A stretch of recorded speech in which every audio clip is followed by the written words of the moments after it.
Plus meteorologist Rob Martin is live in the Weather Center. We had some thunder showers earlier. They're getting out of here just in time for this evening's festivities.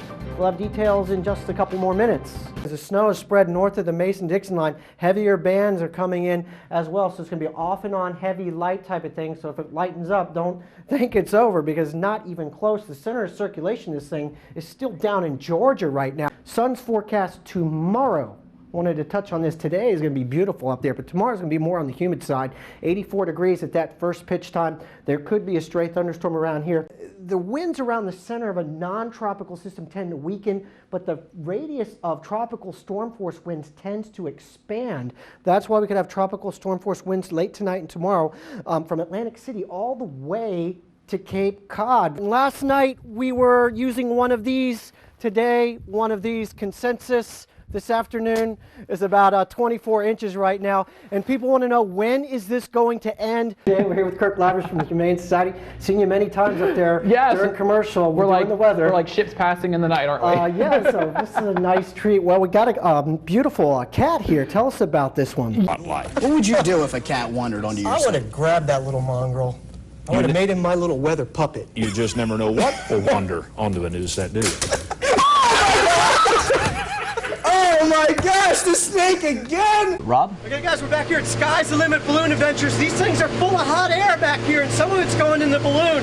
We're going to be up there in a little bit. Right now we're with season pilot James Lawson. Tell me, how do you steer these things? What you have to do is you've got to fly at different altitude to catch the wind. When we come back, we're going to be about 5,000 feet up there in the wind, in the weather, giving you some shots, so stay with us. Hey, we're back up in the balloon. We're 4,000 feet up here, and all my fears have been laid to rest. I was a little apprehensive about this, not anymore. It is really pillowy up here, and we're going to take a look down now at the Fairbanks Ranch Golf Course from 4,000 feet.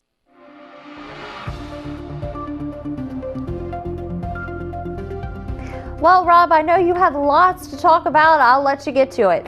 Yeah, we got a classic nor'easter set up on our hands right now. All the ingredients are in place. We put Washington County in perspective. Cold air, which has been absent for a good part of the winter, it's not going anywhere. It's parked over us. The storm system to the south going to go right off the Hatteras shoreline. It's picking up the moisture off the Gulf, and then it's going to pick it up off the Atlantic as well. That is a recipe for a nor'easter. As the combined flow around both of those systems comes in, that is a recipe for a blizzard with the winds added in. So that's your forecast graphically in a nutshell. We don't have a whole lot going on right now. That's good news. It's breaking the action. Just a little bit of rain sneaking into southern Tennessee, which is the northern fringe of this system. Just a hint as to what we have coming our way tomorrow, but it's not going to be in the form of rain. It's going to be all in the form of snow because we have cold temperatures around, which is the only reason I'm really showing this map.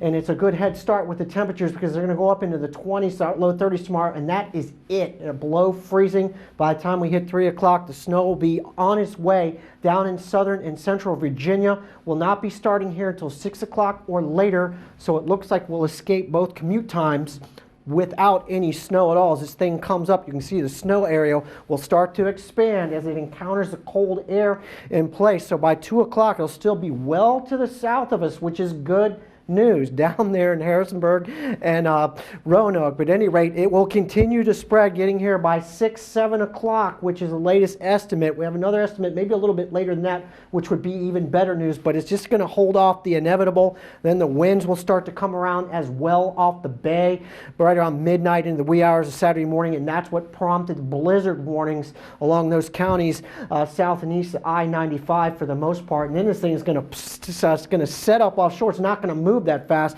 The wraparound snow on the west side is going to continue all the way into Saturday, and probably not going to even let up until Saturday afternoon. So impacts are just as important as snow amounts. We already know the amounts are going to be heavy. That means snow and blowing snow with the winds, especially in the blizzard warning area to the south and east of us. They're going to have wind gusts to 50 miles an hour along the bay. So that means visibility is near zero. Not only are the roads impassable, you can't see anything even if you get in your car anyway. There'll be some power outages around as well to deal with. And then, of course, the accumulations widespread. 12 inches plus, likely 18 inches plus here in Washington County. And as I go along the spine of the mountains bordering the 81, this includes some of the areas up near South Mountain, could be in excess of 2 feet. So I'm buying into this graphic pretty much all the way. Between I-95 and 81, we're looking at 12 to 24 inches, but the mounts taper off. You go out towards Johnstown, maybe 6 inches. Pittsburgh is barely going to be affected by this system at all. Let's get to the timing once again. 6 to 9 o'clock tomorrow is when the onset of it starts.